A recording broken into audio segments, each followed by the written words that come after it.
Hey guys, how's it going? Hey, welcome. I'm 44 now, but if you were to ask me when I was 20 years old, hey, what are your thoughts on self-care?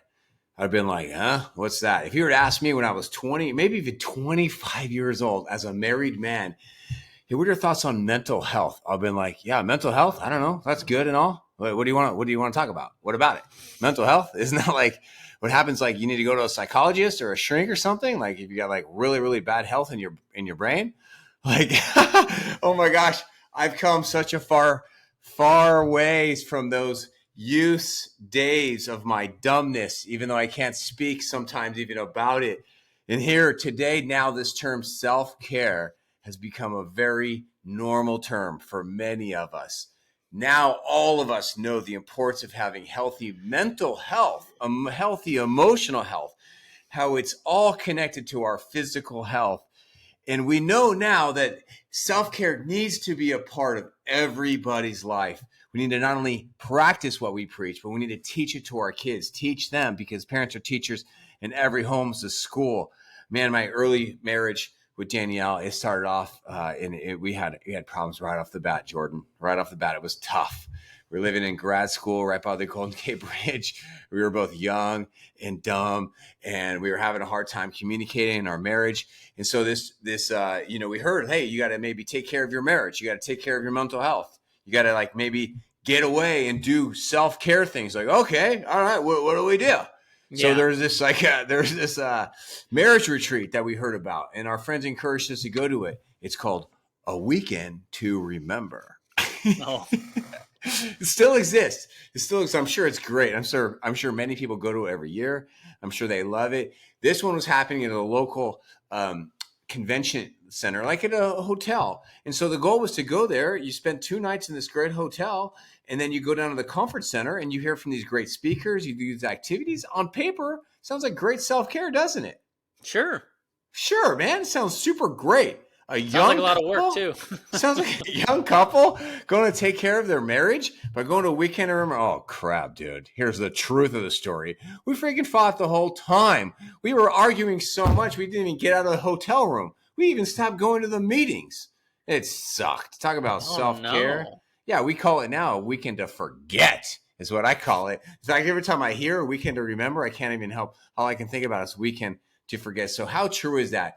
We try to take care of ourselves as parents. We try to take care of our minds, and then it's not as easy. Man, it's not as easy as it is to say, isn't it? Huh, man? I mean, I just think it's very interesting, this wave of information we are, basically learning as we go. If you were to ask our grandparents what mental health was, I don't think that term was used then. It was just like, put on your boots and go to work. What do you mean? Suck it up. Like, let's go. Right. And, it's just like, you got hurt, put some dirt on it and keep walking. You're fine. Walk it off.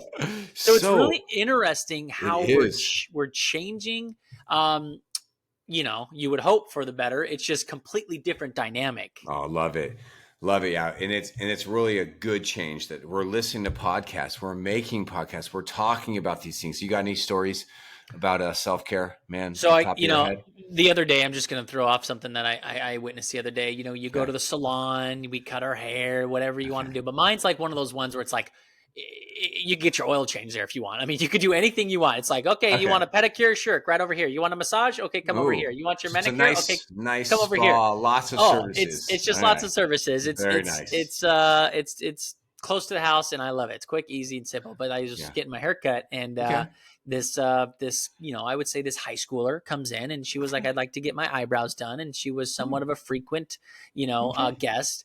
And so they had to use a different person for her eyebrows. And she was like, oh, okay. And so she was getting some kind of self-care. She was relaxing. I'm sure good for her. So you're just eavesdropping. You're sitting there, you're watching this play out. I'm just watching this play out because I've got the mirror in front of me and I can see it all going down behind me. Yeah. And all of a sudden, as I hear whoops, and her eyes get so big and it's like, whoops, what do you mean whoops? And the lady's like, I'm so sorry, but your eyebrow is now attached to this wax paper I just pulled off of your face. And she was like, oh my gosh. And I felt so bad for the whole eyebrow came off. The whole, like The majority. Oh, I would say if you were looking at gosh. my eyebrow, you cut half of it off and there was just half left. And it all ripped off. And I felt so bad because that poor girl's got to go to high school tomorrow. What do you do? Oh, Do high you school. darken it in the next day or do you just not Gosh. show up? That's a It's weekend to terrible. remember. That's a spa trip to forget right there. I know. I thought that I was like, don't laugh, don't laugh, don't laugh. This is the problem with podcasts and all these self-help people like me is we go and we teach people about taking care of ourselves. Yeah, go have a spa day. Yeah, go on a marriage retreat. Yeah, take your family to Cancun. It seems nice. The headline seems nice. The headline seems nice, but this is why we want to help you be the best parent you could be. We're gonna laugh today. We're gonna cry. We're gonna give you some tips and how to really thrive at self-care, because self-care for parents sucks. It really sucks most of the time, and no one is talking about it. It doesn't work, but it's amazing. And that's the focus of today's episode. And I have a lot of experiences with this. We save up a ton of money last year, Jordan, to take our family on an all-inclusive Cancun vacation. Ooh, that sounds doesn't nice. That sound nice? A nice sounds headline? Like a nice headline. Oh, we saved it. Oh, all-inclusive. We bring the mother-in-law. It was 5-star, high-end place. We're thinking, memories. Our kids have done great at places like that in the past. But, oh, gosh. And then what happens, though? What happens when you get one daughter, not calling her out, not saying her name, she doesn't want to do any activities anymore? What happened when you were younger, girl? You were frolicking. You were hanging out with the fam. No, one of my friends are here. Well, okay, we're here. You brought one of her friends. No, we didn't. We didn't bring a friend. Didn't bring. So she's feeling lonely. She's feeling disconnected. She's feeling bored. She doesn't want to do the family activities because she's a teenager now. And we're like, what is this? And then now her behavior, I'm trying to not let her drag me down. But we got 5 other women on the in the cabana, so that they can have a little web effect to affect other people. I mean, this is just what we need to talk about, is the funny parts of how challenging it is to have a freaking family vacations or self-care moments, right? So tell me. And I think what we're doing here is a mistake. I'm going to call us out right now because mistake. me and you think that this self-care revolves around our family. And to me, I'm like, I maybe need self-care to be by myself. Yeah, because I've done the same thing. I've done the same thing that you've done. Let's go to Disneyland. Let's go to Disneyland. That sounds like a terrible idea. You wait in line for 3 hours for a 45-minute ride while you're in line. The kids have got to go to the bathroom. For a 45-second ride. You got to take out a loan. You got to take out a loan to take your family and Ford to Disneyland. The price, the food. By the time you're done, you've ridden 3 rides and they're ready to go home. I think the food is trash, but people love the food there. It's trash. Absolutely not. Dude, some people are like, I love Disneyland food. Come on, dude. What is this, the Dairy Queen? Let's go. Disneyland. Yes, right? Yes, but then you go, the young kids, then you spend all this money. They go for 3 hours, or on your other extreme, your kids are just going here, they're going there. Then they have the meltdowns at night. Right. Like, I saved up all my money for this, for a couple nice photos. Oh my gosh. So, this is what we need to talk about. We need to talk about that though, because we have a lot of modern dads listening to this, but we have a lot, and maybe even the majority don't know the analytics yet, of everyday moms. And they moms, whether you're working moms or you are a stepmom or you're a stay-at-home mom, it's hard for them just to get away. I mean, your wife is a mother of a Down syndrome child. And so it's hard for any mom to get away from their kids. But what if you have neurodivergency? What if you have X, Y, and Z? What if you're a single mom, right? This is everyday stuff. This is why listening to a podcast about self-care would be kind of annoying for some people, right? It'd be like, yeah, you want me to go do this, but I'm a single mom. My baby dad is a jerk. He does not even support my parents aren't in the picture, or my parents make it worse. They don't even want to watch the kids. This is why, if you're going to have a good episode or a good conversation, if you ask me, about self-care, you need to be real about it. how hard it is, right? That's my Yeah, thought.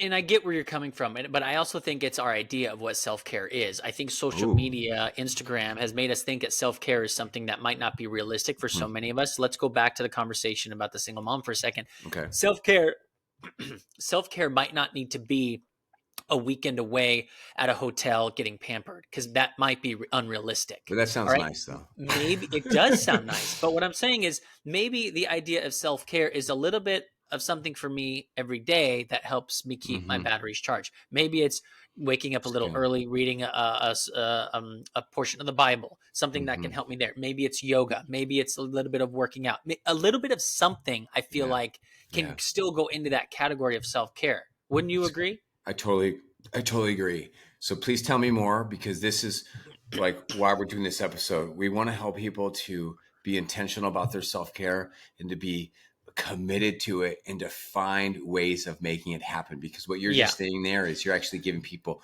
you're giving us ways to open our minds to think about this. But It's the because the little more we can things. even understand self-care, the more we can be, we'll be the best parents we can be. We'll Right. be the best spouses we can be. We'll be the best friends we can be. And we can even be the best counselors we can be. As our kids, our friends, our family members come to us and they're hurting, they're in pain. And we say, I don't know what to say here.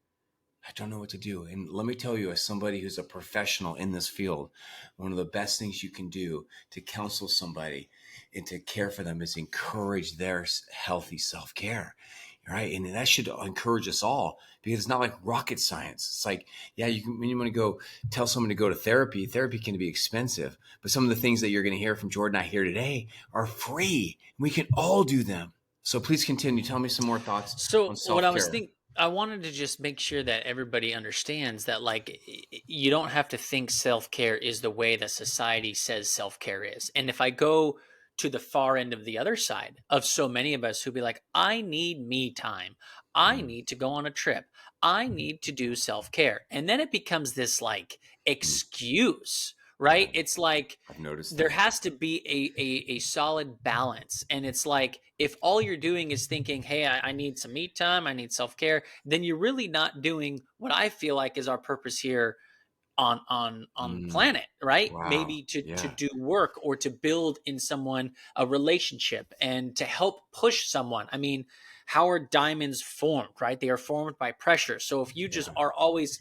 floating on this cloud of self-care and not putting yourself in a situation where you have pressure or are under pressure, you can never grow to that next level. So to me, it's this constant balance of doing whatever you think you need, but also putting in the work and doing the hard stuff and not complaining about it. Because let's be real, as you know, being a parent is tough.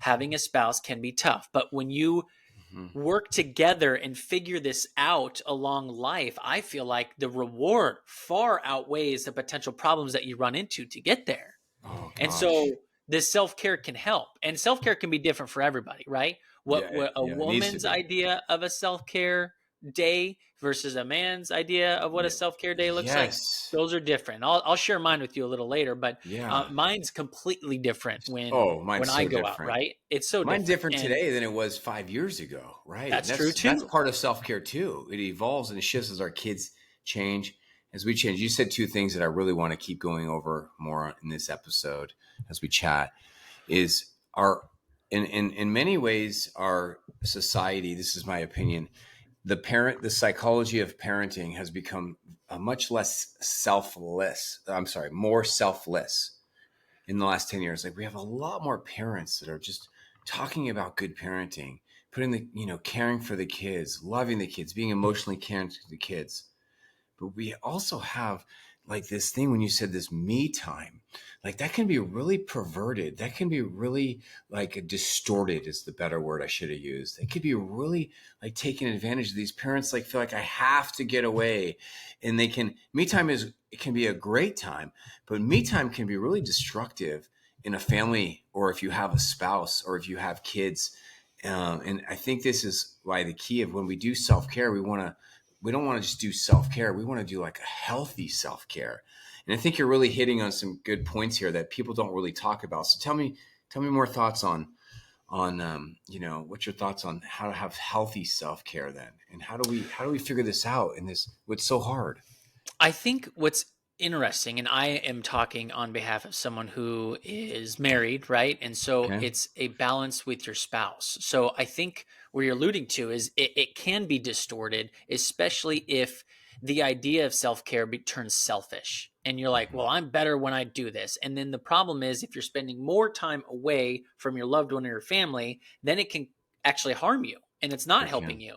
Yeah. Right. And so you need to find this balance between what Balance. what is healthy and what could be destructive. And I think you would know more than me, but I think that would obviously determine on communication with your significant other, or maybe it's just you're a single parent and you have kids. What's going to be fair for them, and what's going to be fair to me? We've gotten to Mm. a point now where we had two babysitters this week, and our kids kind of looked at us like, "We have another babysitter," and I was like, "We've Wow. never really done back to back," but I said, Yeah. "You know what?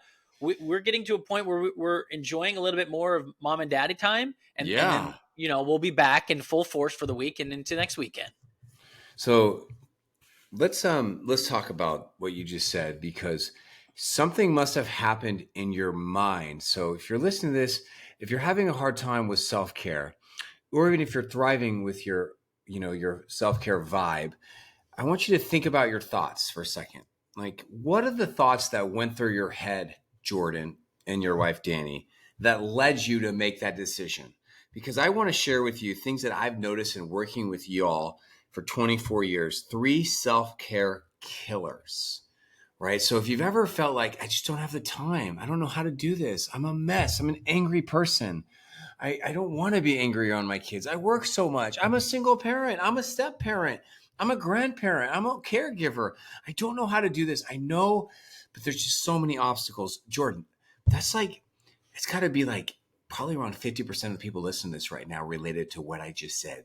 Maybe more, man. Do you believe me that the number is that high? Like that high? No, I mean 50% high. Why Yeah, do you think man. it's so high? I do, because I just listen. I've been listening to people for 20 plus years, and people don't talk about this. We just started talking about mental health and self-care like 10, 15 years ago, but people still aren't talking about what are the things holding you back from those date nights, Maybe it's an from obligation, that time. right? A fear, or like, well, Mm, who's mm, gonna put the kids to bed because so and so can't go to bed without me? mm. Maybe it's a trust thing. You don't have family in town, and so you don't feel trustworthy of the babysitter.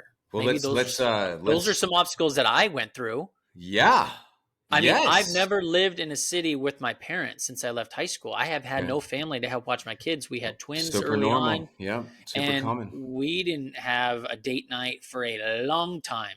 And then we finally had our first one. I would say the twins were a Hmm. year, or maybe not even a year, and we Yeah, decided to celebrate our anniversary, and yeah. we went big. We went out of the country, and it was really hard, but we had Oh, a great wow. time with So each your other. It was a first date night was out of the country? Guys, that's a little extreme. You want to go to Yeah, Froyo no, down the I street? mean, Let's just yeah, go to I Guatemala.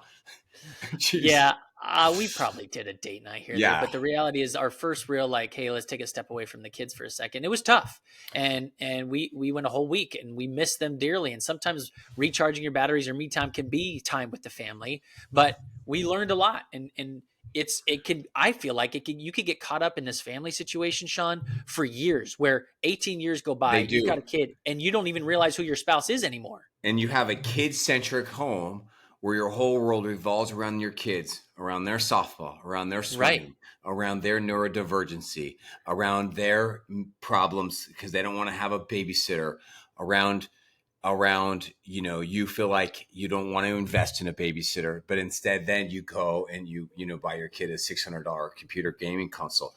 So I'm gonna go through 3 thoughts that I've learned, that are self-care killers, and I say this to free you, everyone, to free you from the bondage, from the slavery of the excuses you make and what's happening in your mind that's putting up these walls to hold you back from having great self-care. Now I'm going to go real slow because I think you've already alluded to the first one, and I already did too. The number one self-care killer, and this is number one. This is not 3, 2, 1. This is number one. We'll start with number one, is what I'm going to call self-talk, Jordan. Self-talk. There's probably somebody sitting there 15 years ago on a podcast or an author said, we're going to be talking a lot about this term called self-care. I'm doing this right now about this term that I'll call self-talk or parental self-talk. Jordan, this is what my clients do. And I know they do this because they've told me. They tell me in live Zoom calls or in my group sessions, they talk themselves out of taking care of themselves. They come up with these conclusions, these excuses, these reasons that to them sound really good. Like, so for example, here's a couple of them. I'll get us started. Then you share some things that you think would be, and we want to do this to bring them to the surface, to expose them, to bring them like into the light. One is self-care would be selfish. Like, I feel bad about neglecting my kids. I feel like a bad parent if I leave my kids. I feel scared or emotionally, uncomfortable if I go and take care of myself. So these are things that are deeply buried in people's minds. And then it doesn't matter like what book they read on self-care or what podcast I listen to until those thoughts are addressed and replaced with something healthy, that person is going to struggle. How about one that I've had before? I don't want to pay for a babysitter, or we can't pay for a babysitter, even though we can. That's in the thing that goes, oh, we can't. Well, you know what? We can't afford it. We can't afford to prioritize our finances to take care of this marriage, take care of this relationship, for me to take care of myself. But then you spend money on other things. Right? Everybody has money. Some people have less money than others. Some people have more money than others. Everyone has some money. What else? I think for us, go ahead. It's my duty. I'm a stay-at-home mom. I'm supposed to cook. I'm supposed to clean. I'm supposed to be there. Good. Yeah. I'm supposed to be there for them. I don't, it's what I'm supposed to be doing. And which is really interesting because if you were to go on an airplane, which people who suffer from self-care deficit don't do, then those little masks, the airlines stewardess people say, hey, in a case of emergency, these masks are going to pop down. And they do not say, put your mask on your kid first. They don't say that. They do not say, put the kids first. They sure do not. They say, put yourself first. You put that freaking mask on yourself first, you big crazy adult, because you're the adult here. And I need you to breathe and take care of yourself, because if you're not breathing, if you're passed out dead, then who's going to take care of this kid? Who's going to put the mask on the kids? Who's going to emotionally comfort the kids? It's the same message here. You listening to this, you probably invest so much time and energy and money into your children's self-care. You buy them this, you drive them here, you do this for them, you do that for them. But you know what? What do you do for yourself? What are you doing for yourself? So Jordan, what else do you think people say in their self-talk? Oh, what if something happens to them while I'm gone? Mm-hmm. They parent in fear. Living in fear. They parent in fear. You saying that example kind of made me think about retirement in a way. Like, what do they say? Every paycheck, throw a little bit to yourself for future, future Jordan, for future Sean. So maybe every paycheck you throw a little bit to yourself for self-care, whether it's a couple bucks here or there. And then that way you have a goal of every week or once a month, you have something. Yeah, for sure. It's like, you just think of your money is there to help you. It's help you. Like, yeah, maybe joining a yoga gym would be a little bit expensive. Yeah, maybe your spouse is going to have a hard time with that because they don't used to you prioritizing or budgeting for your own self-care. Yeah, maybe you doing these trips or doing these things, or maybe you just taking that dog for a walk, for 30 minutes a day is going to cause other problems. It probably will. That's the thing. Self-care causes other problems. And then people don't want to deal with those new problems. So then they live in the current problem. So yeah, just embrace it. When you start really having a healthy balance of self-care and you change it up, or even if you change your self-care routine, I'm going through this right now with Danielle. When you change up your self-care routine, it's going to cause, it could very likely is going to cause problems. But does that mean you stop? No. So here's the number 2 is very similar to number 1. Number 2, self-care killer. Oh my gosh. The term is codependency. Now, if you ask 10 people what codependency means, you're going to get 10 different responses. Codependency is not just someone who's in love with an alcoholic or an addict. Codependency is not just that addict or that alcoholic. It is so much deeper than that. I mean, codependency runs so deep. My friends, you do not want to have a codependent relationship with your spouse. You want to have an interdependent relationship with them, not an independent. My friends, you do not want to have a codependent relationship with your own child where you say to yourself, I can't be happy if they're unhappy. Or anytime they get upset, it crushes me. That's not healthy for you. But I'm advocating for your child right now. That's not healthy for your child, for you to be in a codependent relationship with them. They're not going to speak up, but I'm speaking up for them. Please stop. Please set healthy emotional boundaries and let me be me and you be you. So if you ever said anything to yourself of, I can't be happy or I can't do this because of this person, well, that it could be a red flag that you are in a codependent relationship. I can't just be free. I can't just go to the gym. How can I just do these things? How can I just not do these things when my child is doing X, Y, and Z? So Jordan, what are your thoughts on codependency? My thoughts are, if someone is listening right now and they're like, man, that's me, how can you break that? Because it feels very difficult to break that emotional bond, so to speak.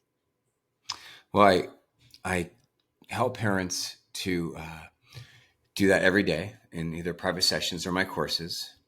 And when you say break the emotional bond, I would say it's repair the emotional bond, replace it with something healthy. Because like if somebody were to come knock on your door and they're going to ask you to come in because they want to convince you to change your religion. You with me, guys? Anyone? They're going to knock on your door and they're going to say, I want to talk to you about my religion. Jordan, are you going to change? Is there a chance you're going to change your religion?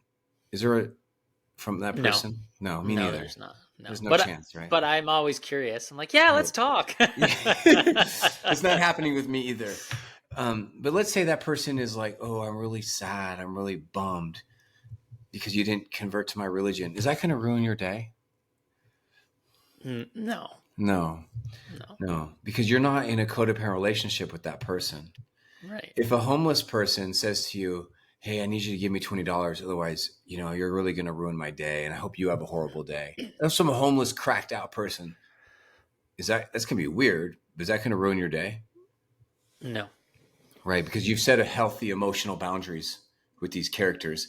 It's much, much, much harder to this with our own children, to set emotional boundaries, to say, look, it's a process and I can walk you through that. There's some good books on it, but we want to be in a healthy relationship with them, not in a codependent relationship.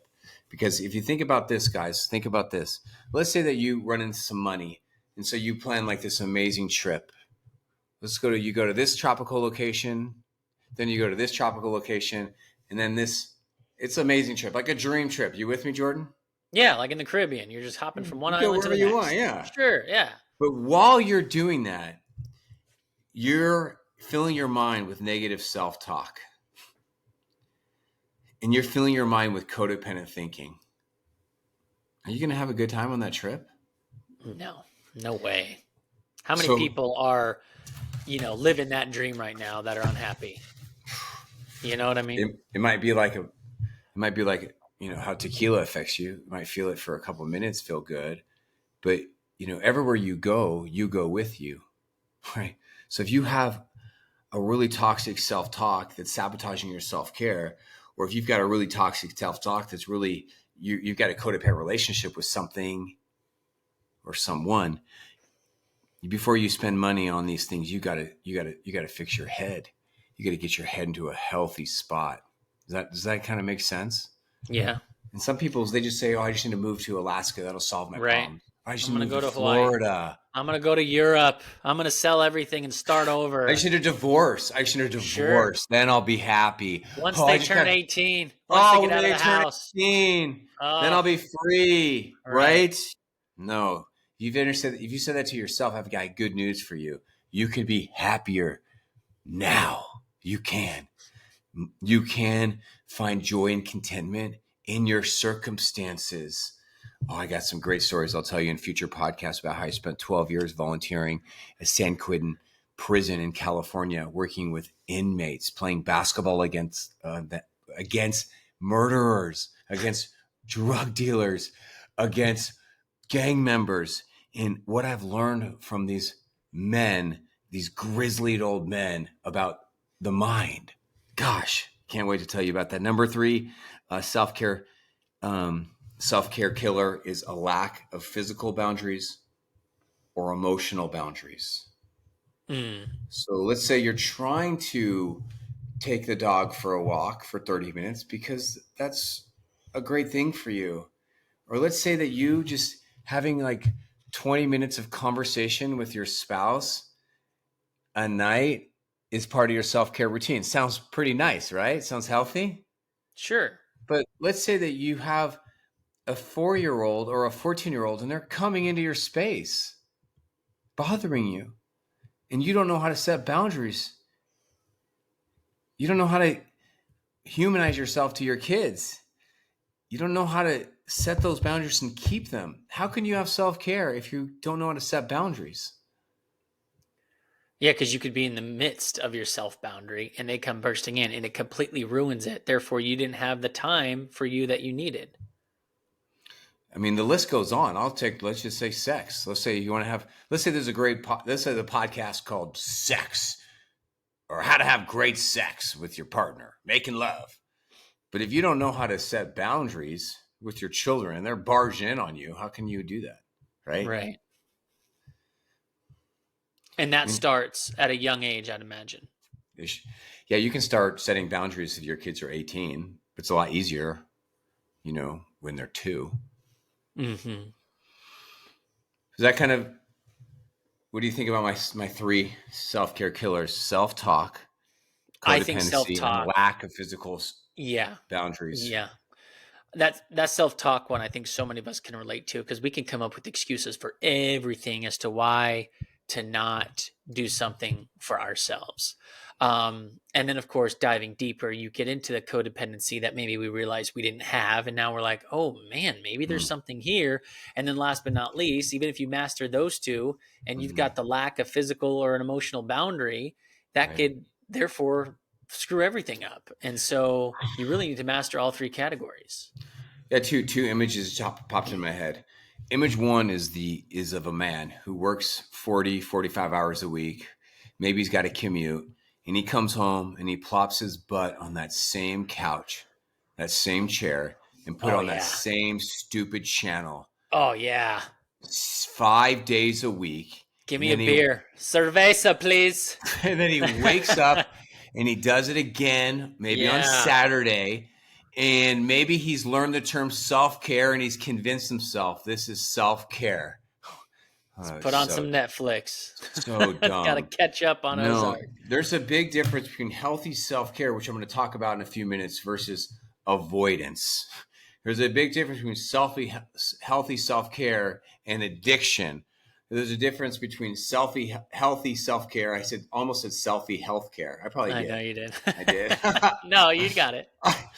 And, getting in these ruts of living this stupid, unintentional, distracted lifestyle where you just distract yourself from the pain of being a human being by doing stupid stuff on a screen with a bottle or some type of distraction, right? And you're taking something good because the screen is good.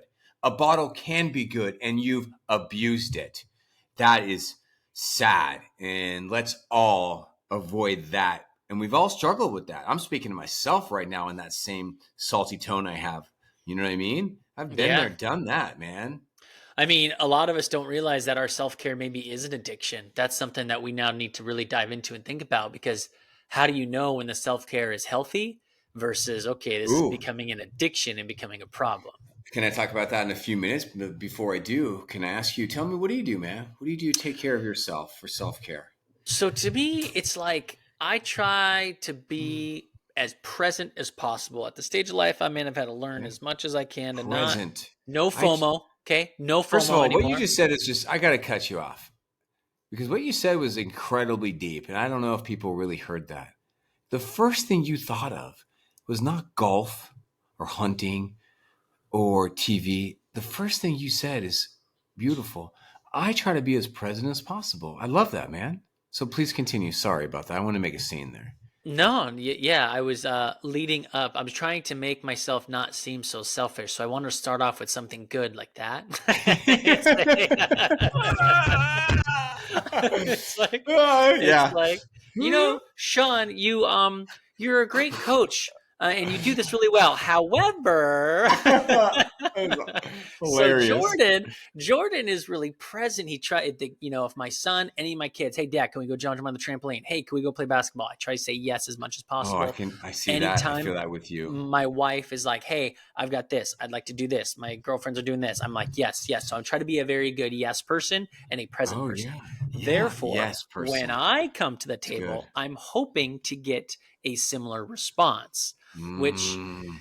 can get into conversations Hmm. that are tough if I hear no and I'm like, do you know what I'm giving to do all this? But what we've Hmm. balanced out now is the simple things. Hey, a couple of buddies down the road, they're going to play pickleball on a Thursday afternoon. Is that okay if you do dinner and I go do that? There's a yes. All right, that can help recharge my batteries. Hey, Fun. we are going to do a boys' night. We're going to go see comedy. Just down the road for a night. That's great. Oh, Yes, cool. awesome. Yeah. That'll help recharge my batteries for the weekend. Yeah. But let's say no one's doing anything and I don't want to be codependent or relying on other people in the neighborhood to help balance my self-care. I Yeah. will go out and I just want quiet. Like I Oh, just want to go out in the quiet. woods or out on the lake and fish and just hear Yeah. silence. And what's Ooh. ironic about this whole thing of self-care, it was a story I'm going to get into for a second. So Danny and I had the twins and I was Okay. like, we're done. Boy, girl twins, We're one done. I'm pregnancy. done. This Wow, kid's killed me. this is awesome. It's very Snip me hard. up. I'm done. And then my wife is like, well, no, I want more. And I'm like, well, not Yeah. with me. We're not doing this. So Okay. it took Oh a gosh. couple years Yeah. and a moment of self-care, a trip Mm. to Mm. Rocky Mountain National Park, boys Mm. trip, backpacking in the woods, silence, calmness, Wow. the moment where you can actually think you're not being distracted. You can Yeah. actually listen to your thoughts. And it was on that trip, a self-care trip, that I came to the realization that yes, maybe I would like to have another kid. And Wow. therefore we had another child because of that moment of what I needed, that I had some clarity that came to me, that was basically a win-win. And what we've come to is when we each come to the table with what one needs, whether she does or I do, we tend to say yes because we know it makes us that much better of a father, of a Oh, spouse, love without, it, of dude. course, without um what's the word I'm looking for? Taking advantage of that Hmm. privilege, without Love. taking Yeah. advantage of it. And then Wow, therefore the other Jordan. person. Jordan, I've never heard that So, story, and you've never heard this story. I wasn't planning on sharing this, but Danielle asked me for if we could have a third child. I think for like a year and a half, maybe 2 years, and I just said it just doesn't feel right to me. I feel like we don't have enough money, we don't have enough time. And I was sitting and I was doing some self care. I had like four dudes over in my backyard. We were listening to country music and drinking beers. I think Scott Wood was there and this guy, Jimmy Espana. And I was just sharing with them how I wasn't sure what to do. And a light came on for me, man. And I realized that day I want to be the man who helps my wife's dreams come true, not the yeah, one who that's holds her big. back. I was like, That's this is my big. opportunity to help Danielle's dreams come true. She wanted to have a Right. third child. And Right. what the hell am I doing? Gosh. And then later on, we lost that child in a very, very, very painful late second trimester miscarriage. Her name was Kinlan. And she had to do a DNC, and it was horribly on her. It was so traumatic and really, really hard on Danielle, hard on me. And my responses were hard on Danielle. And but yeah, what we're highlighting here with these stories is that, it's in these quiet moments of self-care when you can really listen well.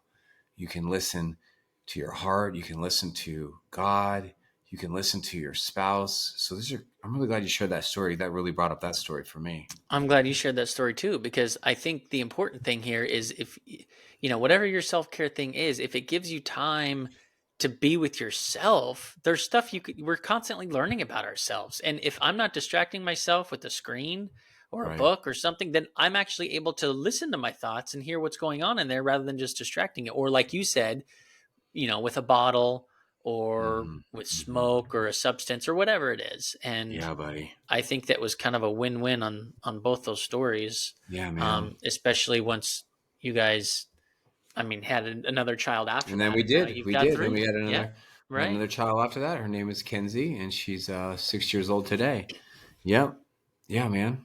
So I think for me, when I think about what I do right now, I've noticed that it just changes. So when I think about my self care, I'm a very adventurous person, just like you. So if I know that I have something to look forward to, like one of my favorite things in life is just Danielle and I will go to a hotel together for a night or two. Oh, that's And we cool. try to do it 4 times a year, just us two. The goal would be 4 times a year because it gives me something to look forward to. I've got a family camping trip that I planned. We're going we're going back to Cancun, dude. To live in this Oh that no. same daughter, what do you want? What do you want for your birthday, your graduation? Yeah. Yeah, dude. Yeah. She said, I want to go to Cancun. I was like, Oh what? my We were gosh. just there a few months Right. ago. Right. And what are you talking about? Yeah, but I want to bring a friend. Oh So my yes, so we're goodness. actually bringing her boyfriend, and so we got two 18-year-olds coming with us, and so that's funny and weird and amazing that we have this. They have a healthy relationship, and we feel good about bringing her boyfriends to a separate bedroom, and that's just their boundaries that we're honoring, not pushing them to make our boundaries, but yeah. What I've been doing, this is so to have these trips to look forward to. But I've been doing recently. Now, this might sound weird, but it's actually not weird. In fact, if it sounds weird to you, you might be weird. I think you're weird. I've been doing What's this this gonna thing that be? I call sitting. Sitting. Oh, I as sit. in like you have the bottom of your rear end on a hard surface and your feet are So kind of I angled. sit, Oh. and I don't look at my phone. I you don't just, read. I don't you read. just where do you look at? I have a chair that faces like the living room. So we have an open room, so it's like kitchen and living room combined. So I sit and I hang out, and I don't distract myself with a phone or a hobby or a chore. I will read a lot. I've been reading a lot. I just finished like Gottman's book, Seven Principles of a Happy Marriage. It was great. I'm going to pick up a new book tonight. But sometimes I just sit and I'm just present, and it's totally changed my life. I mean, it changed my life. We actually had episode 1 was about presence, and I Yeah. wasn't sitting at that time. But And you think learned about this: something from that if episode. this was You it's started sitting. it's 2023, but how much sitting were humans doing in 1823? Oh Like after yeah. they go work, how much sitting? Knitting, sitting, hanging out. It's funny. One of my favorite things to do Knitting when and I'm sitting. driving, when I'm driving through these back country of where I live, and I see, it's more often than not an elderly couple because that's what they did when they were younger. Is they're Yeah. sitting on the front porch, just rocking Ooh. away with each other, and it's the coolest thing. You don't see that with young people anymore. Well, I am not young, unfortunately. I wish I learned this at an earlier age. But so much good things have come out of me just sitting. So now my wife is down sitting with me Yes. sometimes. And last night, guess what? I What? came out of the bedroom, and I saw that we had just put the 6-year-old down, and my 2 teenagers and my wife were just sitting there. And so I sat down next to them, and we just sat, no phones. Sometimes there's it's not an awkward silence. Sometimes there's silence, and sometimes we talk, and we just sit. And when you start sitting, we should do a whole episode on sitting. We You will should. feel very uncomfortable in the beginning, and you will feel fidgety. and you will want to distract yourself. And then I think the next phase, I'm going to write a book on this, The Art of Sitting. And that was a joke, but it actually sounds like I do want to write a book on it. And then the next phase is loneliness sets in.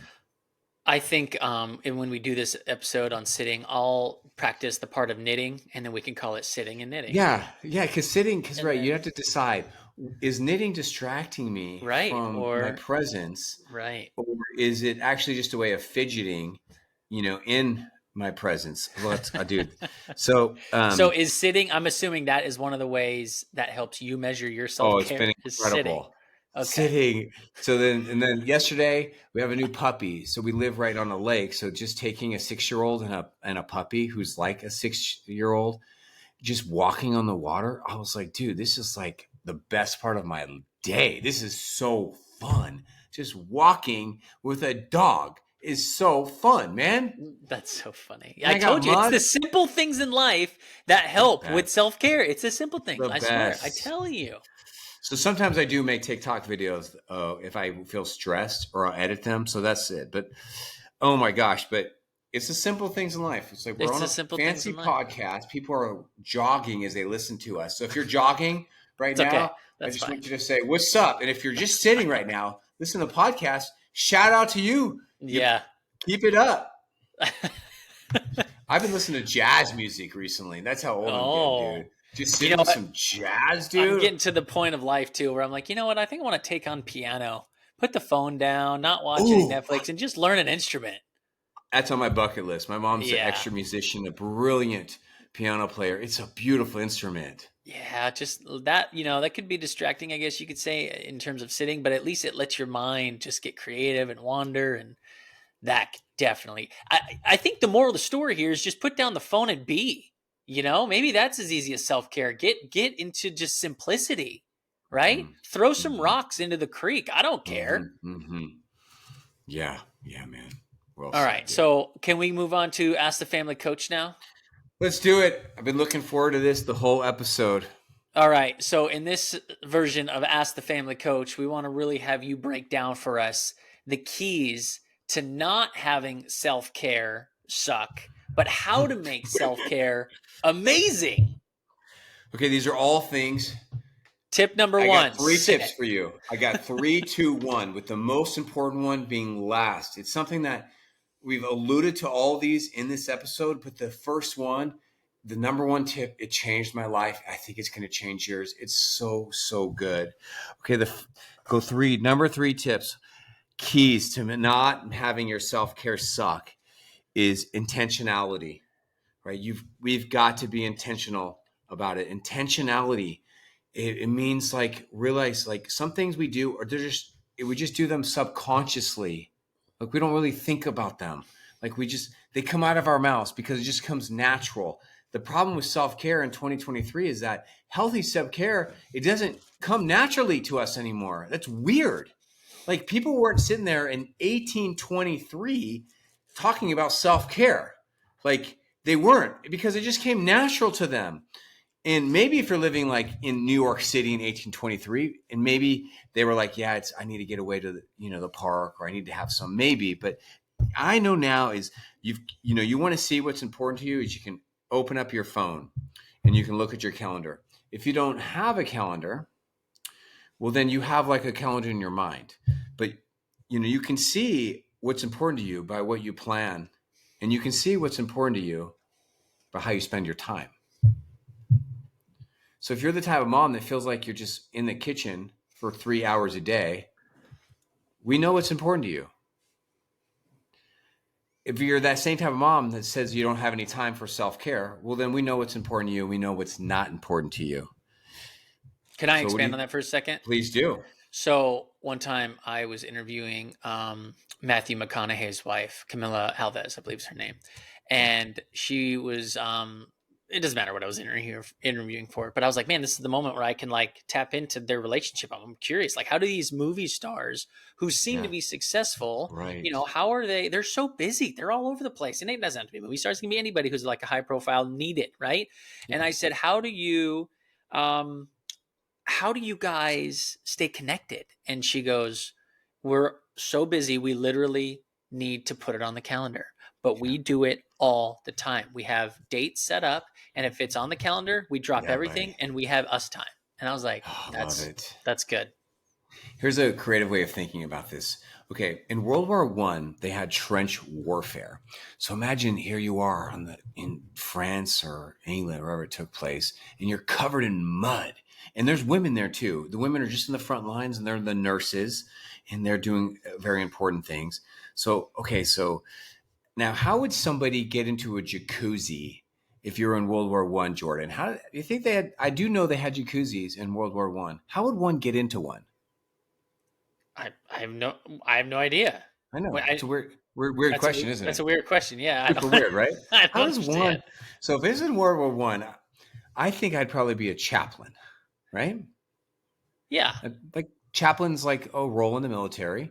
yeah. I actually thought about being a chaplain. I was invited to be the chaplain for the Golden State Warriors in the San Francisco 49ers once, and so I'd be in there. And so let's say that I'm sitting there and I'm going around checking on all the soldiers. How you doing, soldier?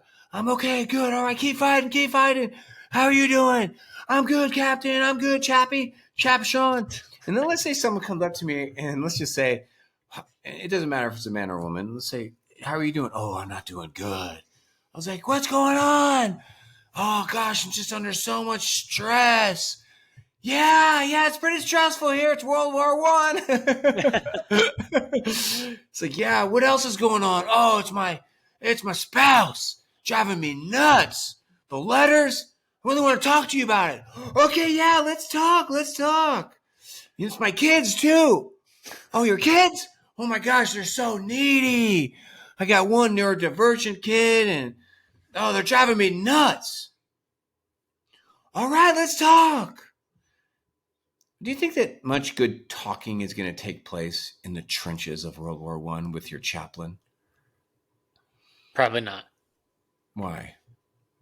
Is there going to be much growing, much healing, much good lovey-dovey You don't have time to conversations think about that stuff. You're in life or death situation. You only have room for what's right in front of you. Right. That's like the worst time to work on yourself is in a trench of World War One, right?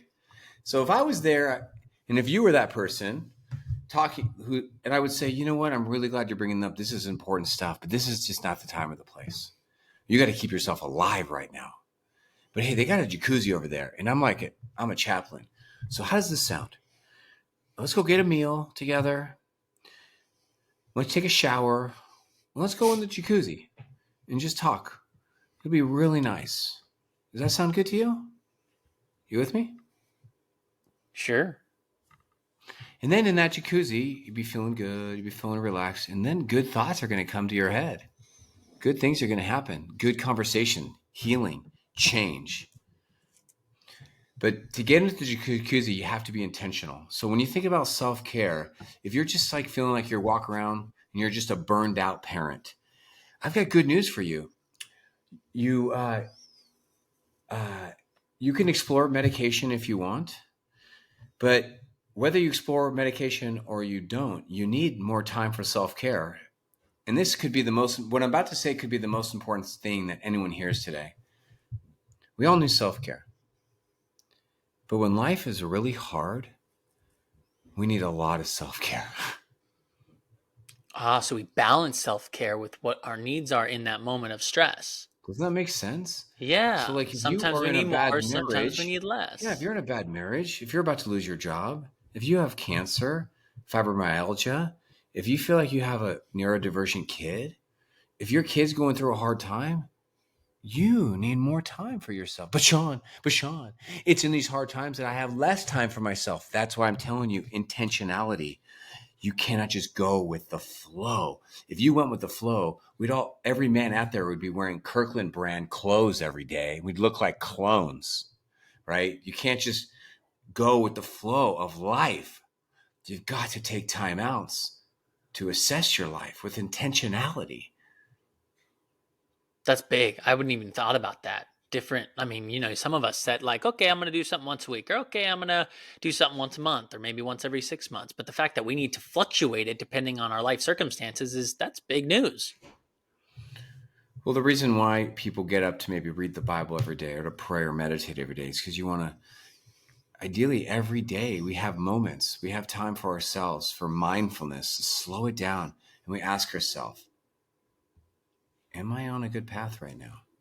Did I make good decisions with my life? Because if you haven't taken time for yourself and it's been 3 days, you're probably not making good decisions. You're not making good choices, right? Yeah. I mean, you let 3 whole days pass and you haven't really taken care of yourself. That does not sound like good parenting or good adulting. Right. Which is why so many people are into meditating. That gives you at least a couple minutes to just gather yourself. It's also why so many people are into drinking, Well, TikTok, Xanax, but that's Norco, not, to me, that's and just a distraction. That's not for and you. antidepressants. Uh, That's why people are so much into these things. yeah, but that's not healthy. That's not working, obviously. Oh, it's not working. Yeah, because no pill is going to really help you find that sweet spot. You have to, if you are on a vacation, it can be super helpful, but you've got to do the work yourself to balance your life. All right. The second So thing to think of is intentionality. so important. You've already alluded to it. Second way to really have great self-care is what Jordan already alluded to about 30 minutes ago is you've got to have teamwork with your spouse. Because you going off to play golf for 6 hours on a Saturday, that might sound good to your buddies, but that may not work for your spouse, right? Me and Right. Jordan going off for these two night, 3 day adventure back fishing, hunting trips with our friends. That might sound good in the man world, but you know what? That may not work for our spouse or to build a healthy, connected marriage. So it's like good self-care is an expression of selflessness as well as teamwork. Don't you agree? You alluded Yeah. to that. Oh, 100%. You gotta work together. Now, we could do this on another podcast too, but if there's no give and take, It's got to then be. obviously there needs to be some learning and some spouse work there, because I think when it was probably, I would say within the last 5 years, my wife has actually verbally said, the more you get out and do, let's say, hunting, which is one of my hobbies that I enjoy to do, I'm just out in silence. I love being out there. She goes, the more I realized, the better Mm, you are. And so yeah. she goes, I can't let you do it all the time because it's just too hard on me. But Right. I've noticed that, and it makes me want to say yes more rather than coming up with all the excuses as to why I should say no. And it's a nice, beautiful story, but the reality is that probably, I'm just going to throw a number out, 33% of the people listening to this right now, their spouses practice such crappy self-care so that when they want to go and practice healthy self-care, their spouse tries to sabotage that. Yes, and that's what I was saying. That's got to be really hard if you're in that So, situation. yeah, man. Yeah. And this is why they have marriage therapists. This is why I exist to help people create harmony and win-wins on these tough topics, because it's there's no like right or wrong answer. Like, it's not morally wrong for someone to go golfing for 6 hours. That's not evil. Golf's a Right. great sport. I love golf. But it might be wrong for your spouse. But if it's wrong for your spouse, well, can you work together? Can you compromise? Can you do like, okay, Sure. once instead of every Saturday, how about I do it once or every other Saturday? How do you work together to team up? Because just because it's wrong for your spouse doesn't mean it's wrong for you. But if it's wrong for your spouse, well, then it is wrong for you. So you have to come about it and do something else to work together.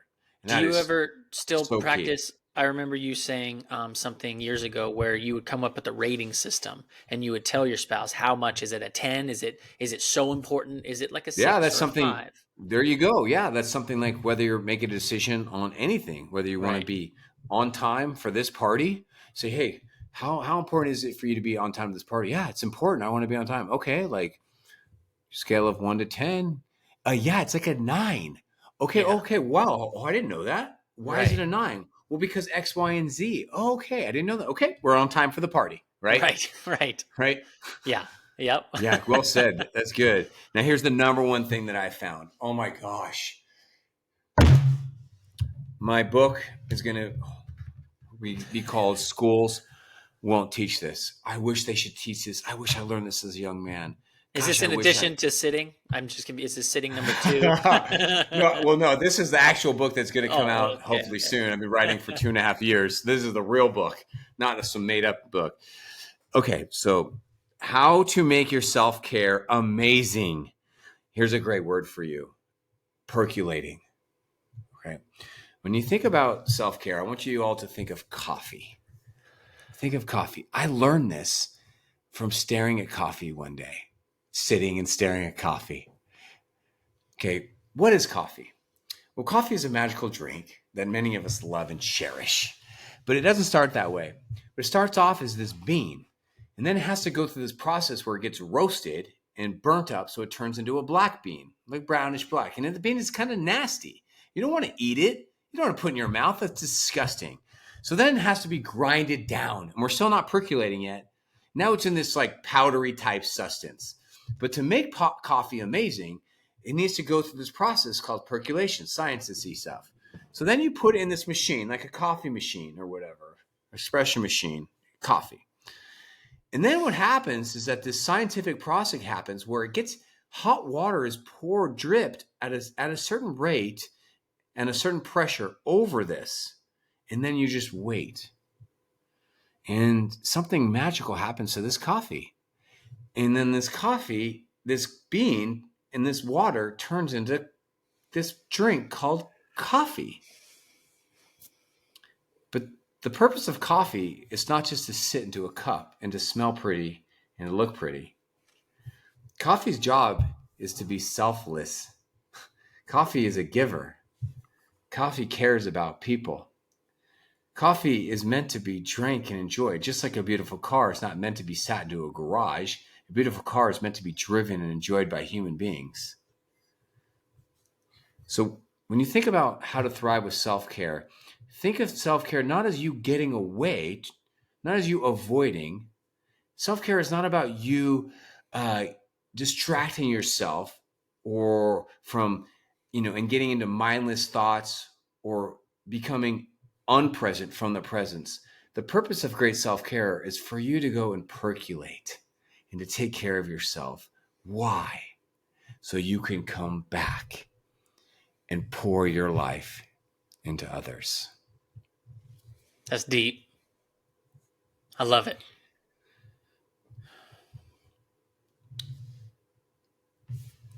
Let's all be healthy parents of healthy self-care.